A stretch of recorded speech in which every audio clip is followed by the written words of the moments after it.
नमस्ते दोस्तों। आज हम मानव इतिहास के सबसे महत्वपूर्ण मोड़ में से एक द्वितीय विश्व युद्ध के बारे में बात करेंगे। इससे पहले कि हम इसके बारे में पूरी तरह से जानें, आइए थोड़ा पीछे चलते हैं और माहौल बनाते हैं। 1930 के दशक में दुनिया की कल्पना करो। यह एक ऐसी दुनिया है जो अभी भी प्रथम विश्व युद्ध के बाद के प्रभावों से जूझ रही है। एक ऐसा युद्ध जिसने सभी युद्धों को समाप्त करने का वादा किया था, लेकिन राष्ट्रों और मानस पर गहरे घाव छोड़ दिए। अर्थव्यवस्थाएं खस्ताहाल हैं। महामंदी ने वैश्विक भूकंप की तरह प्रहार किया है, जिससे लाखों लोग बेरोजगार और हताश हो गए हैं। यूरोप में आक्रोश पनप रहा है। जर्मनी युद्ध के भारी भरकंप और आर्थिक उथल-पुथल के बोझ तले दबा हुआ चरमपंथी विचारधाराओं के लिए उपजाऊ जमीन बन जाता है। एडोल्फ हिटलर नाम का एक करिश्माई नेता सत्ता में आता है, जो जर्मनी को उसके पूर्व गौरव को बहाल करने का वादा करता है। राष्ट्रवाद न केवल जर्मनी में बल्कि दुनिया भर में तेजी से फैल रहा है। देश पिछले युद्ध के आघात से अभी भी जूझ रहे हैं। वैश्विक सहयोग से ऊपर अपने स्वयं के हितों को प्राथमिकता देते हुए आत्मकेंद्रित हो रहे हैं। इस बीच एशिया में जापान शाही महत्वाकांक्षाओं और संसाधनों की इच्छा से प्रेरित होकर अपनी सैन्य शक्ति का प्रदर्शन करता है। यह 1931 में मंचूरिया पर आक्रमण करता है, जिससे दुनिया भर में खतरे की घंटी बज जाती है। राष्ट्र संघ, जिसका गठन प्रथम विश्व युद्ध के बाद भविष्य के संघर्षों को रोकने के लिए किया गया था, बढ़ती आक्रामकता को रोकने में शक्तिहीन साबित होता है। ऐसा लगता है कि दुनिया टकराव के रास्ते पर है। तनाव अधिक है, गठबंधन बदल रहे हैं और युद्ध का साया मंडरा रहा है। यह बारूद का ढेर है जो चिंगारी का इंतजार कर रहा है, और दुर्भाग्य से वह चिंगारी आने में ज्यादा समय नहीं लगेगा।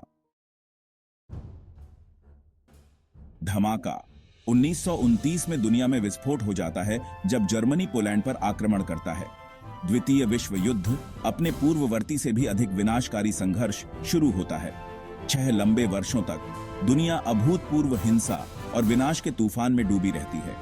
नॉर्मंडी के समुद्र तटों से लेकर प्रशांत महासागर के जंगलों तक युद्ध भड़क उठते हैं, भू राजनीतिक परिदृश्य को फिर से आकार देते हैं। 1945 में जब तक बंदूकें शांत होती हैं, तब तक दुनिया लगभग पहचान से परे हो चुकी होती है। पुराना क्रम चला गया है। साम्राज्य जो सदियों से दुनिया पर राज करते थे, युद्ध के भार तले चरमरा जाते हैं। ब्रिटिश और फ्रांसीसी, जो कभी शक्तिशाली औपनिवेशिक शक्तियां थीं, संघर्ष से कमजोर और थके हुए हैं। उनके उपनिवेश फांसीवाद के खिलाफ लड़ाई से प्रेरित और अपनी राष्ट्रवादी आकांक्षाओं से प्रेरित होकर स्वतंत्रता के लिए आंदोलन करना शुरू कर देते हैं। उपनिवेशवाद के बीज बोए जाते हैं, जो आने वाले दशकों में वैश्विक राजनीतिक मानचित्र के नाटकीय परिवर्तन के लिए मंच तैयार करते हैं।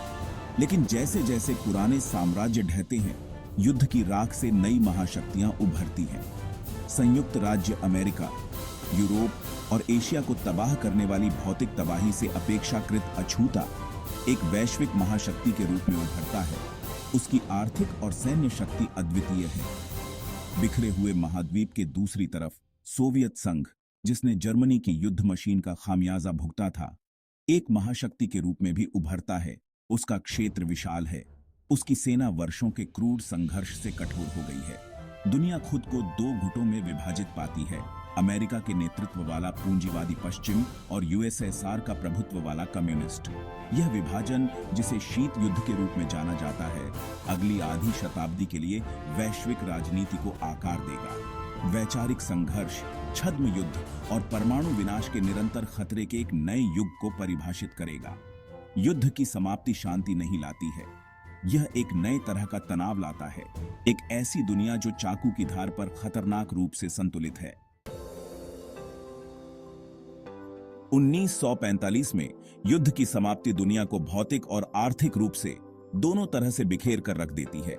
शहर खंडहर में पड़े हैं, उद्योग नष्ट हो चुके हैं और लाखों लोग बेघर और विस्थापित हो चुके हैं।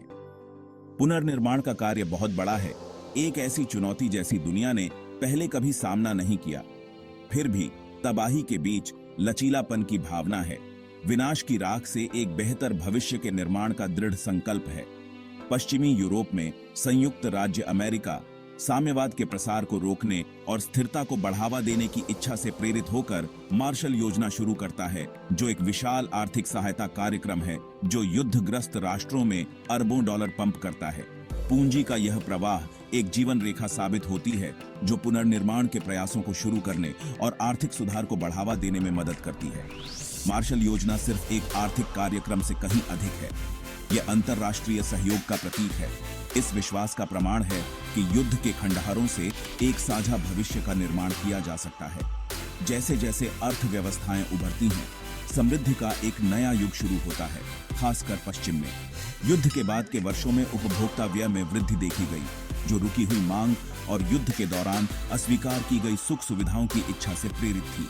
नई प्रौद्योगिकियां उभरती हैं, दैनिक जीवन को बदल देती हैं और नए उद्योगों और नौकरियों का निर्माण करती हैं।